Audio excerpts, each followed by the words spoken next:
Tapos na yung ating Toyota Fortuner for PMS. Interview natin si Sir JM. Sir JM, kumusta? Okay na tulog, puro-release na po.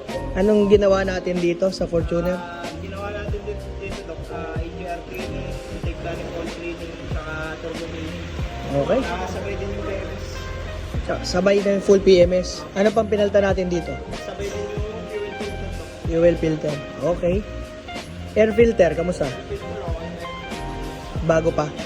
Very good. So dito, pag bago pa or malinis pa, inahanginan lang muna natin para hindi naman palit ng palit. Mga fluids natin, Sir Jem. Ayos. Meron ba tayo recommendation? Mga posibleng paltan na medyo malapit na bumigay? Okay naman. So, sariwa pa. So, na-scan na natin to, Paps. Wala naman trouble code. Panda rin natin. Tingnan natin. Kung one click. Yan. So, nilalagyan namin ng mga cover yung sasakyan namin dito pag ginagawa. Kasi, pag nakadisgrasya ka ng mga upuan, mas mahal pa yung detailing kaysa sa mga cover na yan. Diba? So, inuugali natin na may mga ganyan. Saka syempre, di maiwasan yung kamay ng mga mechanics. Madumihan. So, pagpapa-startin nila yung ginawa nila, talagang mahahawakan nila yan. Kaya nilalagyan natin yan. So, ayan. Start tayo. Ang mileage ito, 95,650.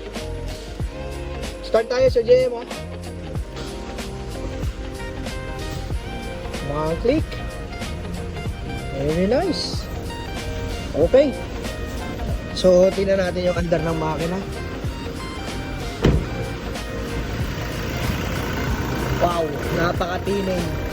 So, nililinis din namin yung engine bay dito para paglabas nyo, talaga namang malinis na malinis ang loob at labas. So, walang recommendation, ibig sabihin, okay pa yung mga pyesa niya. Pero pag may nakita kami rito na halimbawa, manipis na yung brake pad, pero hindi nyo pa gustong paltan, wala pang budget, susulat namin yon for recommendation. Ito po, next PMS, o kaya yung mga fluids niyo, differential fluid, transmission fluid. Pag tinanong namin kayo, kailan kayo nagpalit, tapos hindi pa kayo ready ngayon, susulat din namin yon kung due na siya talagang paltan. Para may record kayo kung ano yung next ninyong gagawin sa next visit ninyo sa amin. Ganda, parang bago. So, nag-offer nga rin pala tayo services dito kung gusto nyo lang. Yung watermarks removal sa mga salamin. Yan, sa body. Kung gusto niyo ipa-ceramic coating, pwede rin natin yan gawin dito. So, yun yung mga extra natin services na pwedeng gawin. Yung mga ganyan, puro watermarks yung katawan, kayang-kaya natin ibalik yan sa Super Kintab ulit. Okay?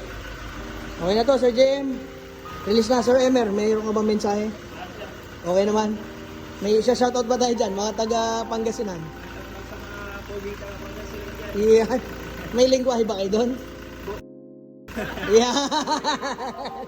Alright. O sige, kita-kita tayo sa next video. Kung magpapaschedule kayo, message lang kayo, EasyWorks Garage Auto Shop. See you.